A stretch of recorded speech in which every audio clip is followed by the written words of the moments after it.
Señor, gracias por tu palabra, gracias por esta mañana, gracias por el privilegio que tenemos de reunirnos en este lugar, en un lugar que tú has provisto para tu iglesia, para cantar a tu nombre, para exaltar a tu nombre, para conocerte, para escucharte también. No solamente tenemos cosas que traer, canciones que entonar, ofrenda que entregar, también tenemos una mente y un corazón deseosos de escucharte a través de tu palabra. Te rogamos que puedas usar a tu siervo y usar a cada uno de los hermanos de la iglesia para la edificación conjunta y que este tiempo de acercamiento al texto bíblico sea de bendición para nosotros y de gloria a tu nombre. En el nombre de Jesús, amén.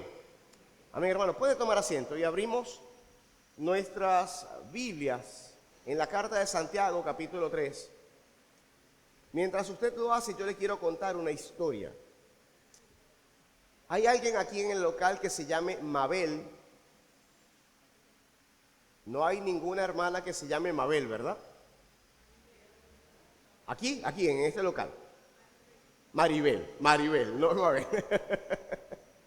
Bueno, la historia que les voy a contar es la historia de Mabel. Fue el nombre que se me ocurrió porque no recordé a ninguna hermana con ese nombre en la iglesia y no quisiera que nadie se sintiera aludido. Es una historia que escuché hace muchos años. Y la historia de Mabel es la siguiente. Es una hermana, es abogado, pero tampoco es usted, hermana Maribel. Es una hermana que es abogada y tiene mucho estudio, tiene mucha preparación, tiene mucho conocimiento teológico, pero tiene un carácter difícil, la hermana. Total que la hermana sale del culto. La hermana iba al culto, es la historia. La hermana iba al culto e iba un poco tarde y quería llegar a tiempo. Llega al semáforo y el vehículo que está delante ve que la luz está, la luz amarilla, y decide frenar para evitar un accidente. Como la hermana está muy apurada, ella empezó a gritar, a sonar la corneta, a insultar, bajó el vidrio, le hizo cualquier cantidad de gestos al chofer que estaba delante. Y un funcionario de tránsito le llama la atención el asunto y le toca el vidrio, ¿sabes? Le pide que por favor se baje. Le pide documentos, cédula, certificado de salud vial, licencia de conducir. Y encontraba cosas sospechosas el fiscal y decide llevársela detenida, esposada incluso. Y la presentan en la comandancia y de la policía y la están investigando. Después de 4 horas, evidentemente la hermana no llegó al culto. Después de 4 horas, el fiscal sale muy apenado y le dice: mi señora, perdóneme, de verdad, disculpe que le hice perder todo este tiempo. Lo que pasa es que usted me comprenderá. Yo veo que el señor que está delante de usted está respetando las normas de tránsito y usted se desespera y le grita y le insulta y le dice todo lo que le dice, y volteo a la parte de atrás del vehículo y veo una calcomanía que dice así: Jesús, mi vida, mi amor, mi Señor. Y naturalmente yo pensé que el vehículo era robado, porque es que no era consonante la actitud suya con lo que decía el vehículo. Yo pensé que usted se había robado el vehículo. Cuánta vergüenza, ¿no? Para Mabel. Usted y yo hemos sido Mabel, si alguna vez hemos manejado un vehículo, y si no, lo felicito, hermano, pero yo sí he sido como Mabel en algún momento. Y lo interesante del texto es que Mabel era una mujer muy preparada y ella argumentaba. Ella estaba en la prefectura y decía: al final esta gente no sabe con quién se está metiendo. Yo puedo salir de aquí y yo voy a llamar a mis contactos y voy a hacer uso de mi influencia para esto. Mabel confiaba en su propia sabiduría para resolver el asunto. Mabel confió en sus propios instintos para intentar persuadir al vehículo adelante de que infringiera las normas de tránsito. Y Mabel mostró una conducta reprochable. Sin embargo, ella se consideraba a sí misma sabia. Y hay una pregunta que valdría la pena hacernos hoy en la mañana. ¿Nosotros nos consideramos sabios? ¿Usted se considera sabio? ¿Sí o no? No. Algunos dicen: no, definitivamente no. Otros dicen: bueno, yo creo que sí. Tengo 20 años en el Evangelio y soy una persona muy coherente. Si usted se considera sabio o no, la siguiente pregunta es interesante: ¿de dónde proviene tu sabiduría? Y la respuesta, cliché o rápida, dice: de Dios. Pero vamos a revisar la escritura. Vamos a revisar el texto bíblico y vamos a ver si nuestra sabiduría realmente está viniendo de Él. Entonces, la carta de Santiago capítulo 3, versículos 13 al 18. ¿Lo tenemos? Usted lo puede leer si gusta conmigo en la pantalla. De todas maneras, si tiene su Biblia en físico es mucho mejor. Dice, ¿quién es sabio y entendido entre vosotros? Muestre por ¿cómo? Por la buena conducta sus obras en sabia mansedumbre. Pero si tenéis celos amargos y contención en vuestro corazón, no os jactéis, ni mintáis, contra la verdad. Porque esta sabiduría no es la que desciende de lo alto, sino terrenal, ¿qué más? Animal y diabólica. Porque donde hay celos y contención, allí hay perturbación y toda obra perversa. Pero la sabiduría que es de lo alto es primeramente pura, después pacífica, amable, benigna, llena de misericordia y de buenos frutos, sin incertidumbre ni hipocresía. Y el fruto de justicia se siembra en paz para aquellos que hacen la paz. Ya uno lee el texto y revisa a Mabel y dice, Mabel, ¿cómo que no pasó el examen? Pero si usted y yo somos Mabel, habría que preguntarnos si nosotros realmente aprobamos el examen. Y vemos un poquito el contexto. Santiago está escribiendo, Santiago es una de las cartas generales y ya lo hemos visto en los temas, en las exposiciones anteriores. Es una epístola general, no está destinada a una iglesia en particular como si las cartas del apóstol Pablo, pero es una de las primeras cartas y está destinada a una iglesia que está en persecución. Fíjense, capítulo 1, versículos 2 al 4. Hermanos míos, tened por sumo gozo cuando os halléis en diversas pruebas, sabiendo que la prueba de vuestra fe produce paciencia. Mas tenga la paciencia su obra completa, para que seáis perfectos y cabales sin que os falte cosa alguna. Amén. Es decir, Santiago está escribiendo a una iglesia que está experimentando la primera etapa de la persecución.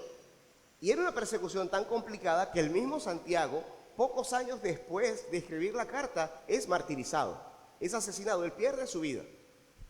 Sin embargo, en el tiempo en que él se encargó de pastorear a la iglesia en Jerusalén, sus enseñanzas, y es lo que vemos a través de la epístola, son muy prácticas. Tal vez Santiago no ahonda tanto en argumentos teológicos tan profundos como lo hace Pablo, pero su evangelio es enseñado desde lo práctico.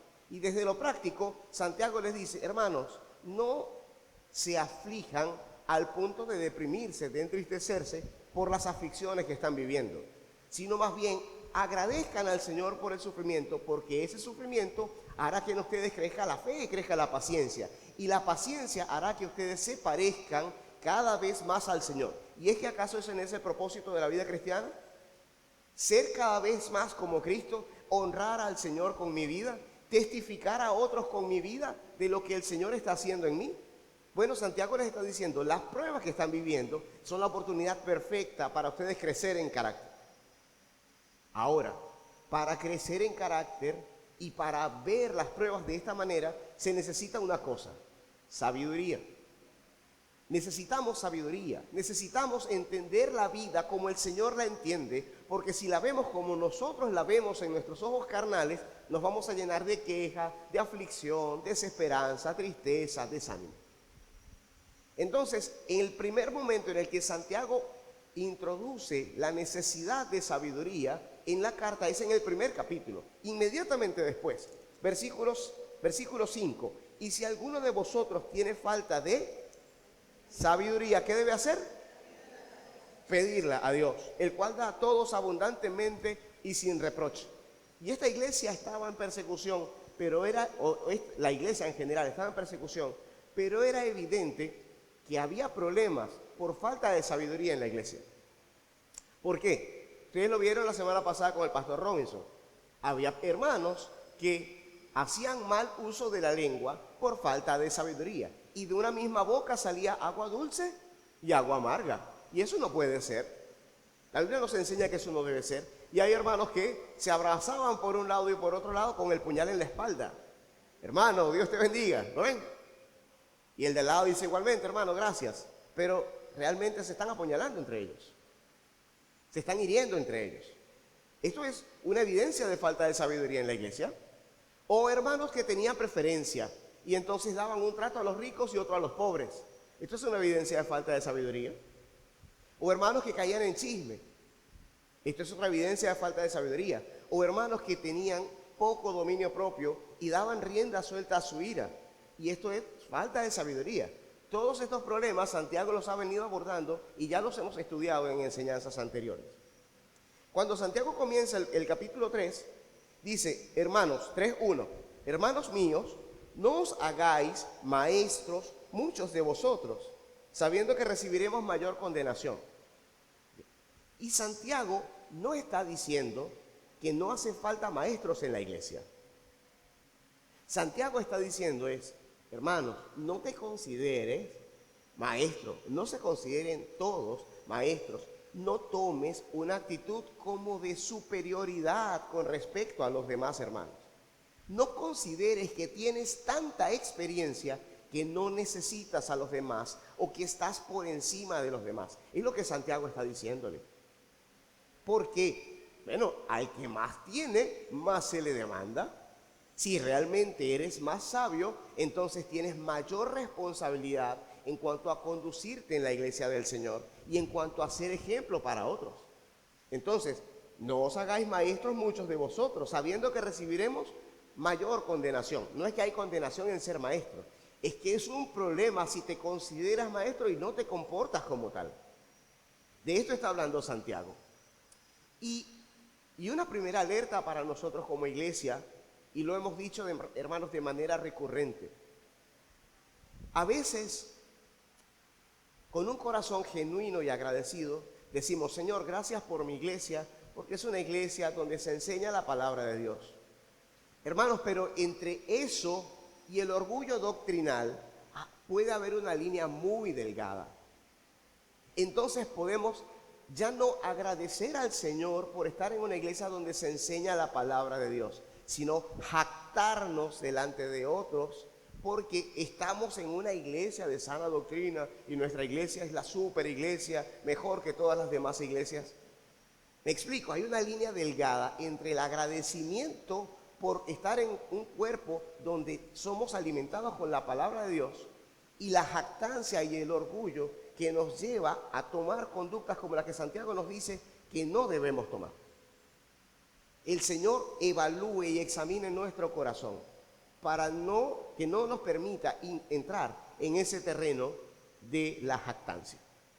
Ahora sí, vamos al versículo 13. Y en el versículo 13 Santiago dice, ¿quién es sabio y entendido entre vosotros? Muestre por la buena conducta sus obras en sabia mansedumbre. Santiago inicia con una pregunta retórica. Él no está esperando que cuando pregunten quién es sabio y entendido entre vosotros, el lector levante la mano y diga, yo. No, Santiago está desafiando a la iglesia. Santiago está haciendo una pregunta retórica. En verdad, ya les dije hace un momentico que no se consideren maestros muchos de ustedes, pero ¿alguno de ustedes se considera sabio? ¿Alguno de ustedes se considera entendido? ¿Alguno de ustedes dice que su preparación teológica y su currículum y su experiencia y sus años de ministerio lo colocan en una posición de sabiduría? Bueno, si alguien se siente así, en lugar de chapear con el currículum, muestre por la buena conducta sus obras. ¿Cómo? En sabia mansedumbre. En sabia mansedumbre. Hermanos, es nuevamente un llamado no a la jactancia, sino al servicio. Todo lo que sabes, ponlo al servicio de la iglesia. Todo lo que sabes, ponlo al servicio de tu Señor. Todo lo que el Señor te ha permitido aprender de su gracia y su misericordia, dalo a otros. Da de gracia lo que de gracia has recibido. Muestra a otros el favor que el Señor ha mostrado contigo. Enséñale a otros el evangelio que el Señor te ha revelado, para que otros le conozcan como tú le has conocido. Proclama el evangelio entre los que no le conocen, para que ellos sean salvos como tú eres salvo. Pero luego en tu vida diaria muestra lo que el Señor está haciendo contigo. Que no haya disonancia entre lo que digo ser y lo que soy, entre lo que predico y lo que hago. Por esa inconsistencia, le decía Pablo a una de las iglesias, por causa de vosotros el evangelio es vituperado entre los gentiles. Y a veces, por esa incongruencia en nuestras vidas, el evangelio es también vituperado, maltratado, menospreciado entre los que no conocen al Señor. Lamentablemente, y debemos asumir nuestra responsabilidad por nuestros problemas de carácter, por nuestra falta de arrepentimiento, por nuestra falta de reconocer nuestras debilidades, por nuestra conducta inmoral o doble moral. Muchas veces el evangelio es menospreciado entre los que no conocen al Señor e incluso en la misma iglesia también. Entonces Santiago nos hace un llamado. Santiago nos hace un llamado a mostrar la buena conducta. Y permítanme citar a Antonio Ruiz. Antonio Ruiz dice así: cuando el texto habla de buena conducta, no se refiere solamente a lo que participa de bondad, siendo intrínsecamente bueno. Por ejemplo, no está hablando el texto de no robes. O sea, no solamente se trata de no robar, sino que en ese pasaje en particular, el término buena conducta tiene otro matiz que habla más bien de lo hermoso y de lo valioso, es decir, expresa la belleza de la bondad, el carácter atractivo de una vida nueva, una forma de vivir que atrae la atención de quienes lo contemplan. Usted no ha tenido la oportunidad de estar cerca de creyentes maduros en la fe, que muestran un carácter apacible, que siempre tienen una palabra sabia, que en medio de las dificultades ustedes ven que el hombre o la mujer no se desesperan, que hay un consejo oportuno siempre para el matrimonio, de los que esos hermanos que usted lo ve y dice, cuando yo sea grande quiero ser como él. Ese carácter apacible que no es que no peca, que no es que no tiene errores, sino que muestra una confianza plena en el Señor y vive leal a esa confianza en el Señor. Ese es el llamado de Santiago. Muestra por tu buena conducta tus obras en sabia mansedumbre. La mansedumbre es parte de lo que el Señor demanda de nosotros. Entonces, esto es un llamado a la mansedumbre, a no considerarnos, ¿cómo dice allí? No considerarnos, a no considerarnos superiores al resto, a mostrar un corazón y una conducta servicial, no egocéntrica, siempre amables y cercanos, y no prepotentes y orgullosos. Amables, cercanos, prepotentes, orgullosos. ¿En cuál línea quiere estar usted? Cuando un hermano de la iglesia se encuentra en dificultad y se pregunte, ¿a quién puedo llamar para que me dé un consejo? A día de hoy, ¿usted sería alguien que otro hermano de la iglesia llamaría? ¿Me explico con la pregunta? La voy a hacer de dos maneras. Si usted hoy tiene una dificultad matrimonial, o con sus hijos, o entre amigos, ¿viene a su mente 2 o 3 hermanos de la iglesia a los cuales usted quisiera llamar para pedir un consejo? ¿Vienen a su mente algunos hermanos? Sí, ¿verdad? Ok. Ahora la pregunta es, ¿usted cree que usted vendría a la mente de algún hermano si otro hermano estuviera en dificultad? ¿O es que yo soy demasiado gruñón como para que alguien se me acerque? Siempre tengo una mala respuesta o siempre estoy irritable, no quiero tener contacto con nadie. ¿En qué categoría estoy? ¿Mi conducta está mostrando sabia mansedumbre o no? Sí, el Señor nos llama a esto. O me jacto demasiado. Y entonces en el siguiente bloque, del versículo 14 al 16, él dice Santiago, pero, hablando a los que se consideran sabios y entendidos, pero si tenéis celos amargos y contención en vuestro corazón, ¿no qué? No os jactéis, ni mintáis contra la verdad, porque esta sabiduría no es la que desciende de lo alto, sino ¿cómo? Terrenal, animal y diabólica. porque donde hay celos y contención, allí hay perturbación y toda obra perversa. Es verdad, ustedes son sabios y entendidos entre ustedes, solo que la sabiduría de la que están llenas no proviene de Dios. La sabiduría de la que están llenas no proviene de Dios. ¿Cómo sabemos que la sabiduría de la que presumimos o que creemos tener viene o no viene de Dios? Bueno, el texto nos enseña una que no viene de Dios. ¿Cómo se manifiesta? ¿Qué manifiesta? Celos. Y lo peor, cuando en el versículo 14, cuando usted lo lee, dice celos amargos. Y es verdad, hay un celo santo expresado por el Señor Jesucristo. ¿Se acuerdan cuando Jesús volteó las mesas en el templo? Estaban haciendo del templo del Señor casa de mercado. Y Jesús dijo, esto no es un mercado, Señor, es la casa de mi Padre. Volteó las mesas. El Señor expresó su ira por causa de su justicia, porque Él es justo. El problema es que los celos que tienen su origen en la sabiduría que no proviene de Dios, son celos llenos de amargura. Son celos de, pero es que yo predico mejor que ese hermano, ¿por qué yo no estoy predicando? Pero es que yo canto mejor, ¿por qué yo no estoy cantando? Pero es que yo soy el ideal para dirigir esa célula o ese grupo o ese ministerio, soy yo. Entonces, ¿por qué yo no? ¿Qué tiene el otro que no tenga yo?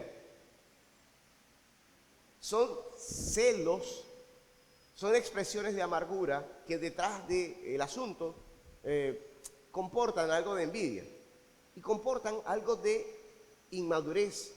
Porque yo bien pudiera decir, oye, yo creo que yo puedo servir en esa área, y me acerco y digo, hermano, ¿cómo puedo ayudar? Y no alimento en mi corazón sentimientos que van contrarios a la edificación del cuerpo de Cristo. ¿Sí? Entonces la sabiduría que no proviene de Dios alimenta celos, alimenta amargura, alimenta envidia, alimenta ambiciones egoístas. Y hay quien quiere dirigir una iglesia y sale de un local y dice, yo voy a plantar mi propia iglesia, no porque yo quiero predicar el evangelio, es porque yo quiero que las ofrendas sean mías, es porque yo quiero que el control sobre la gente, es porque yo quiero sentarme y mandar y que los demás hagan lo que yo quiero. Y en algún momento se escuchó en un programa de radio en una ciudad, no voy a entrar en detalles allí, y alguien le preguntaba, pastor, ¿y cómo usted hace para atender a la iglesia y a su casa y sus empresas?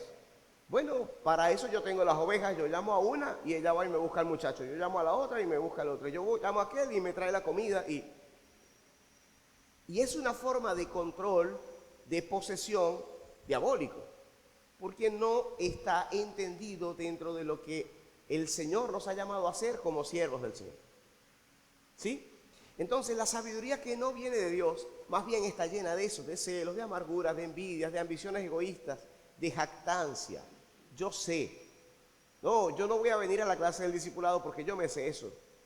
Ya yo vi esa clase, yo pudiera estar dando la clase.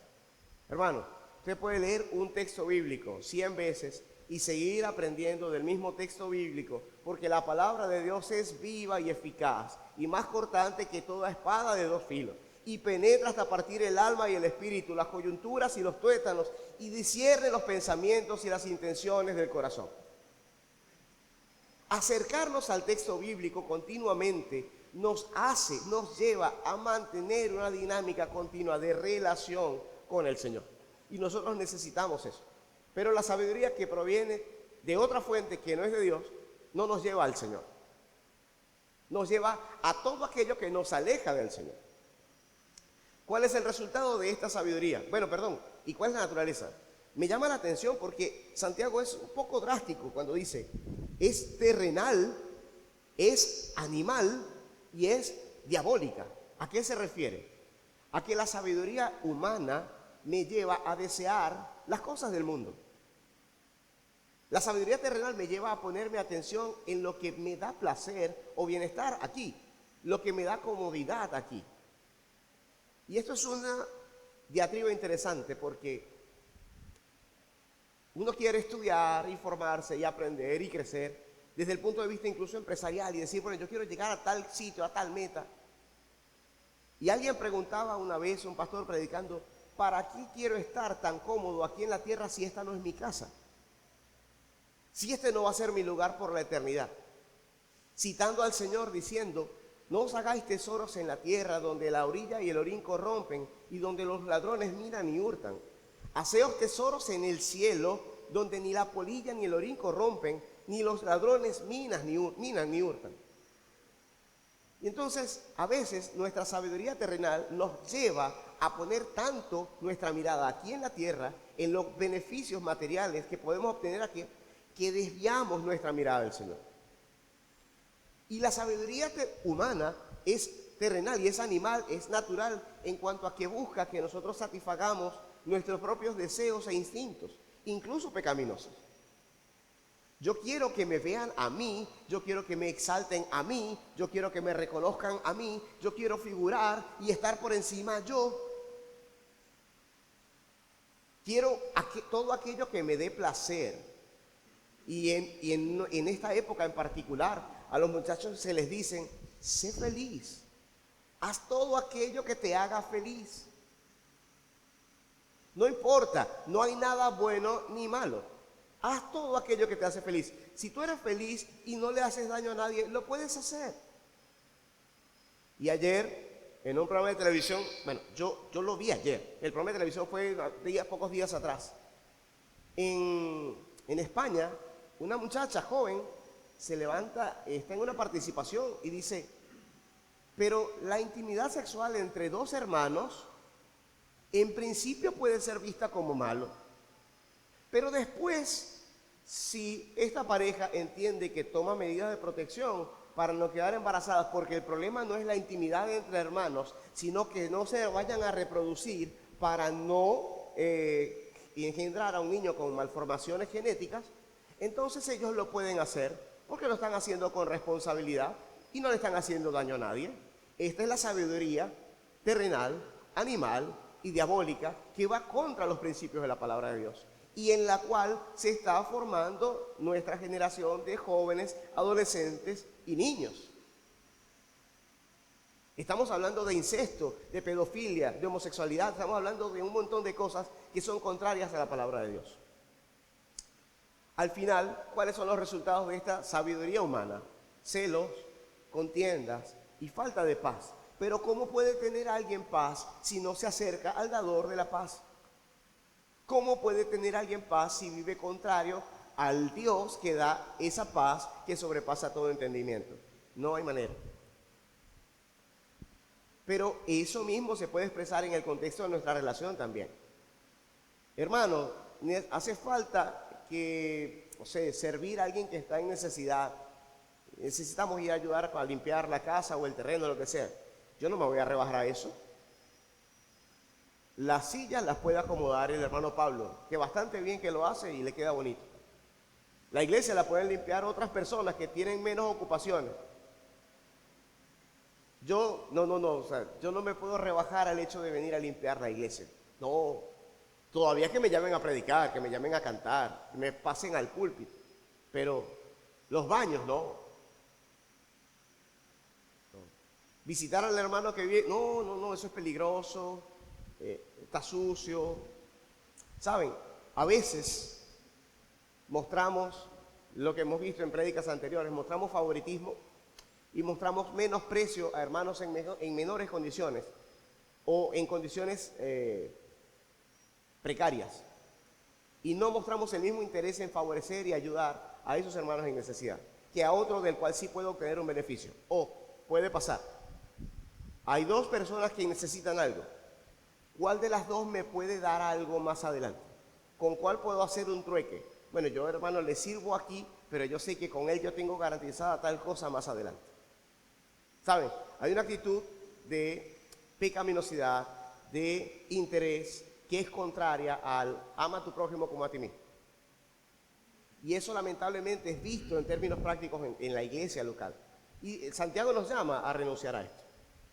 La pregunta sería, ¿cómo está tu relación entonces con tu familia, con la iglesia, con el liderazgo y con tus vecinos y amigos? Puede ser que estemos viviendo en constante amargura, en conflictos y en celos, menospreciando al liderazgo, menospreciando a los hermanos, menospreciando la enseñanza, menospreciando a los que sirven. ¿Cómo está nuestra relación con ellos? ¿Saben?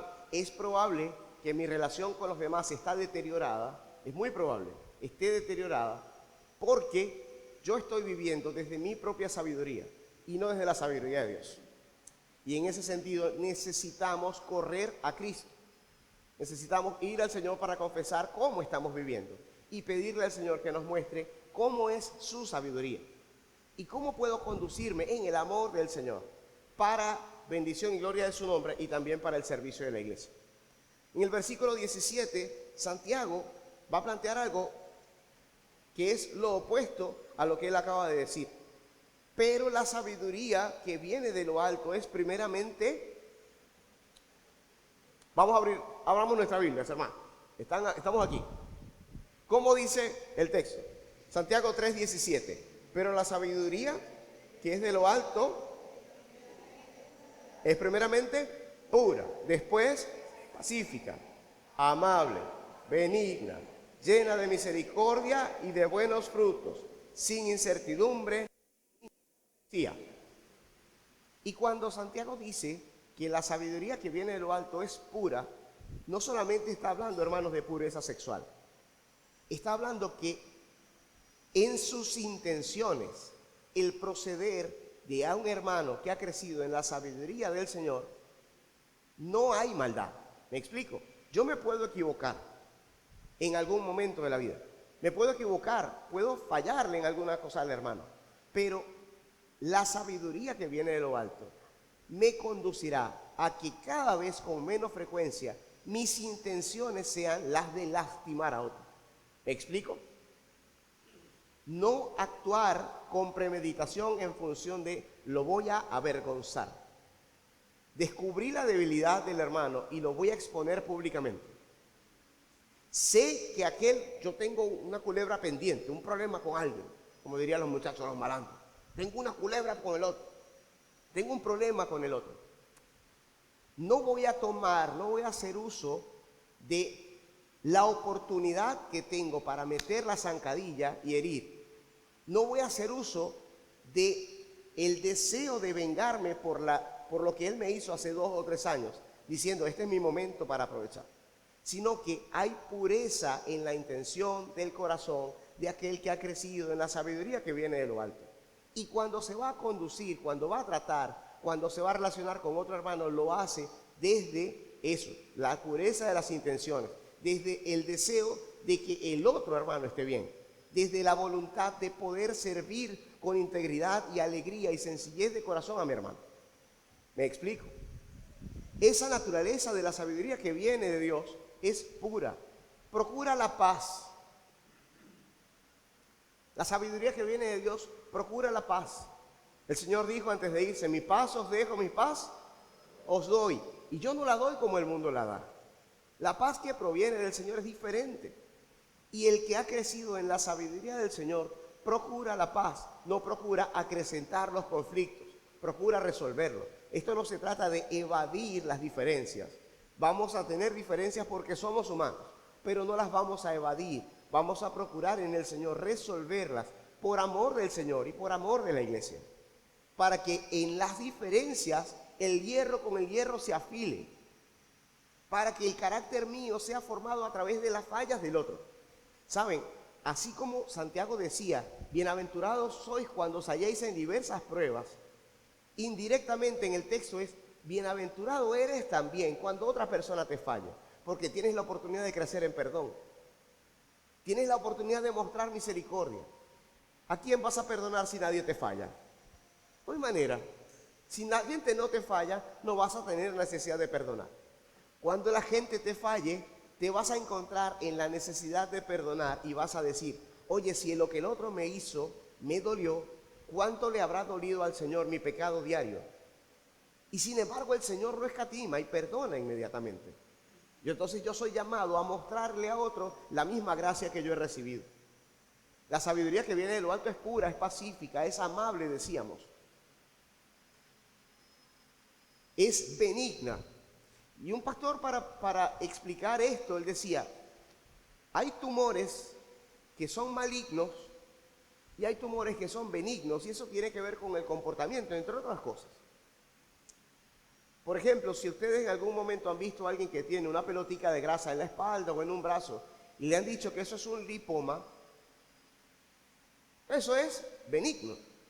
No pasa nada por tener una pelotica de grasa. Tal vez si a alguien le resulta incómodo desde lo estético, deciden retirarlo si no está dañando a ningún otro tejido alrededor, pero si no, la persona puede vivir con su lipoma sin ningún inconveniente. No hace daño. El creyente que es benigno procura no hacer daño. Es intencional en no dañar al otro. Y esto tiene que llevarnos a revisarnos en el Señor. Porque la pregunta es, ¿cuántas veces en mi carácter, en un momento de ira o de rabia o de amargura, yo he sido intencional pero en dañar? Le voy a decir tal cosa porque sé que le va a doler. Le voy a criticar, me voy a burlar porque dijo una palabra mal dicha y le voy a decir, metiste la pata. Voy a hacer o hizo algo que estuvo mal y voy a procurar exponerlo públicamente. ¿Cuántas veces hemos sido intencionales en no ser benignos? Santiago nos dice, esa sabiduría no viene de Dios. ¿Y los frutos, nuestras acciones, cómo son? ¿Nuestra vida muestra el fruto del Espíritu o vivimos aún en las obras de la carne? ¿Qué frutos hay de nosotros? Y interesante, ¿no?, el hecho de saber, poder expresar una conducta donde no hay vacilación, donde no hay duda, donde no hay incertidumbre. Yo sé que yo voy a ir a hablar con el hermano y el hermano, aunque no esté de acuerdo conmigo, no va a mostrar la intención de dañarme, ni me va a abandonar dentro de sí. El hermano, yo voy a contar con él.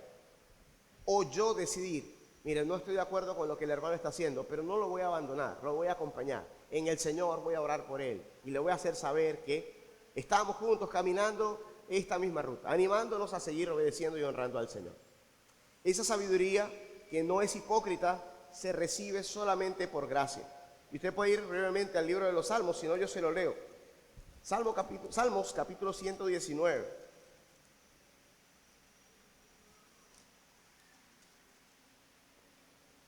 Versículo 130 dice: la exposición de tus palabras, ¿qué hace? Alumbra, hace entender a los simples. Señor, ¿cómo puedo crecer en sabiduría? Exponte a la palabra del Señor. No es solamente lee, sino exponte. Que la palabra del Señor sea un espejo para que puedas ver tu vida a través de ella. Mi esposa decía hace unas 3 semanas en la reunión de jóvenes, necesitamos usar más el espejo y menos la lupa. Porque a veces andamos más pendientes con la lupa de buscar el error de los demás que hacer uso del espejo para ver los propios. Expongámonos a la palabra del Señor y que ella nos alumbre. Y el 169, el mismo versículo 169, dice: llegue mi clamor delante de ti, oh Jehová, dame entendimiento conforme a tu palabra. La sabiduría que proviene de Dios se recibe por gracia. Entonces, ¿están presentes esas cualidades en nuestra vida? ¿Realmente es agradar al Señor nuestra principal motivación? ¿O estamos atentos al procurar el bienestar de nuestro prójimo? Necesitamos pedirle al Señor que nos dé de su sabiduría y de su humildad. Y luego, el último versículo dice que el creyente que ha crecido en sabiduría es un pacificador. Y recuerdo la última conversación que tuve con mi abuelo antes de él fallecer. 2 meses antes, tuve que viajar a otra ciudad. Él me decía: hijo, tú te vas a casar. Y debes recordar que el Señor es admirable, consejero, Dios fuerte, Padre eterno y príncipe de paz. Y tú eres un hijo del príncipe de paz, así que en tu casa tienes que ser un pacificador. El creyente, el que es hijo de Dios, debe ser un pacificador, porque es hijo del príncipe de paz. Y el Señor dice: bienaventurados los pacificadores, porque ellos serán llamados hijos de Dios. Luego, ardua tarea la de que eso se cumpla.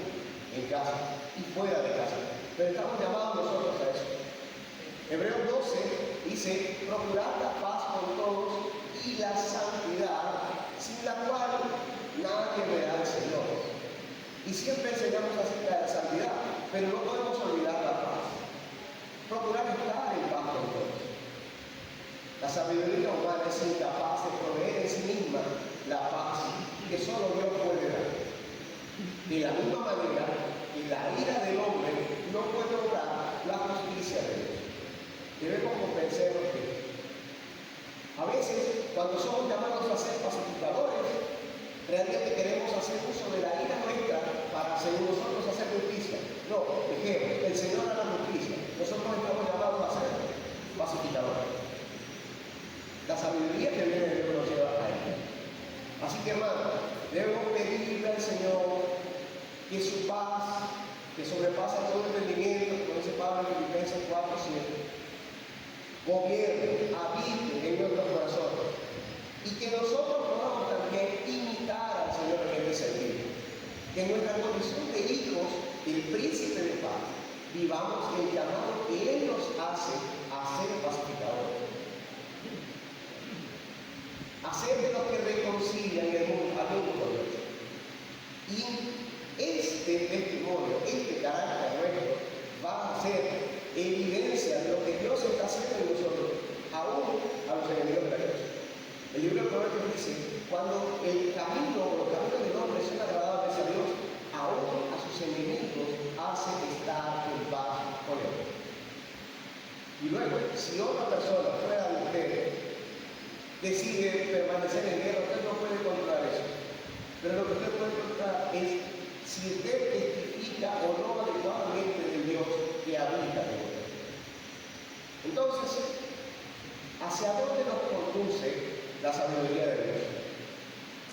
Hermanos, la sabiduría de Dios nos va a conducir al menos en 4 rutas. Ella nos va a confrontar diariamente, guiándonos al arrepentimiento. Salmos, el libro de los Salmos, capítulo 19 dice, la ley de Jehová es perfecta y hace sabio al sencillo. La palabra de Dios, hermanos, nos va a confrontar diariamente para guiarnos al arrepentimiento. La palabra de Dios nos va a transformar continuamente para renovar nuestro entendimiento. ¿Se acuerdan de Romanos capítulo 12? Versículos 1 y 2. Así que, hermanos, vamos a decir lo que sabemos. Así que, hermanos, os ruego por la misericordia de Dios que presentéis vuestros cuerpos en sacrificio vivo, santo, agradable a Dios, que es vuestro culto racional. No conforméis a este siglo, sino transformados. ¿Cómo? Por medio de la renovación de qué? De nuestro entendimiento. ¿Para qué? Para que comprobéis cuál sea la buena voluntad de Dios, agradable y perfecta. Sí, la voluntad de Dios es perfecta, sí, pero para yo vivir en la voluntad perfecta de Dios, debo ser transformado continuamente en mi entendimiento. Y la sabiduría de Dios hace eso en nuestra vida, cuando nos exponemos a la palabra de Dios. La sabiduría de Dios también nos santifica permanentemente. El Espíritu Santo nos toma de la mano y nos lleva por el camino de la santidad. Él continuamente nos va a limpiar de nuestra maldad. ¿Para qué? Para que podamos vivir para su gloria. Dijimos, Hebreos capítulo 11, sin santidad nadie verá al Señor. El Señor, con su sabiduría, nos va a santificar con la obra de su Espíritu Santo en nosotros. Nos va a santificar para vivir para su gloria. Y por último, la sabiduría de Dios también nos capacita plenamente para hacer su voluntad. La sabiduría de Dios nos capacita. Es que yo no puedo abandonar este pecado. Sí puedes. El mismo Señor, con la misma sangre con la que perdonó todos tus pecados, te puede hacer venir de toda atadura, de todo aquello que te impide obedecer a Dios con la totalidad de tu vida. Si el Señor no tuviera poder para liberarnos de algunos pecados, Dios no sería Dios. Si Dios no tuviera poder para transformar la vida de un adicto, Dios no sería Dios. Si Dios no tuviera poder para cambiar el carácter de alguien que tiene mal temperamento, Dios no sería Dios. Si Dios no tuviera el poder para hacer que un mentiroso deje de mentir, Dios no sería Dios. Y la sangre de Jesucristo su Hijo no nos limpiaría de todo pecado. Pero la palabra del Señor dice que la sangre de Jesucristo su Hijo nos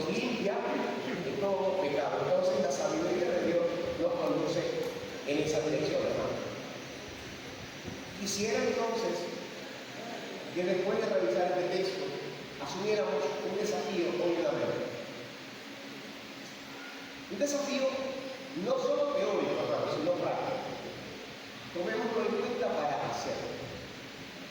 En intimidad con el Señor, evalúa, hermano, cómo tu carácter, y evalúo yo el mío, cómo mi carácter está impactando nuestra relación con el Señor y con nuestros hermanos en la fe. Vamos a revisar eso en nuestras casas. Vamos a revisar eso en nuestra celda. Vamos a revisar eso en nuestro trabajo. Vamos a revisar eso en todo lugar donde nosotros estamos. Cómo mi carácter, cómo mi conducta está impactando la vida de otros. Pidamos al Señor que nos ayude a ver nuestros propios errores. ¿Se acuerdan de David en el libro de Salmos, capítulo 19? Señor, ¿quién podrá entender sus propios errores? Líbrame de los que me son ocultos. Pidamos al Señor que nos acerque, nos ayude a ver nuestros propios errores. Y cuando encontremos, en lo que identifiquemos algo, aceptémonos a otro hermano que nos pueda ayudar. Hermano, necesito que ores por mí porque estoy siendo muy impaciente. Hermano, necesito que ores por mí porque, oye, no puedo controlar mi lengua y no paro de decir grosería. Y estoy dando mal testimonio. Hermano, necesito que ores por mí porque, ¿sabes? Eso, con sabiduría de quien lo cuenta y con sabiduría de quien lo escucha, estrecha lazos. Nos acerca al Señor. Se necesita sabiduría de ambas partes, de quien lo escucha, de quien lo cuenta. Pero eso nos puede acercar al Señor. Si reconoces que has sido arrogante, orgulloso, prepotente y has ofendido a algún hermano, amigo o familiar, pide perdón al Señor en primer lugar. Y luego a ese hermano disponte a reconciliar con él o con él. ¿Se acuerdan del Señor? Si vas a traer tu ofrenda y antes de verdad, te acuerdas que tienes algo contra él, déjalo. Pero resuelve bien. No significa que lo vas a ofrendar, significa que debes atender los problemas que tienes con los demás. Pide perdón, ofrece perdón y muestra a otros el favor y la gracia que el Señor ha tenido contigo. El Señor nos llama a través de la carta de Santiago a vivir un evangelio práctico. La sana doctrina es extraordinaria siempre que se viva. Si la sana doctrina no se vive, no se hace evidente, es arrogancia, hermano, es legalismo, es jactancia, no sirve para nada.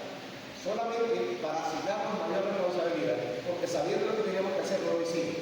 El mismo Santiago un poquito más adelante va a decir, el que sabe hacer lo bueno y no lo hace, es pecado.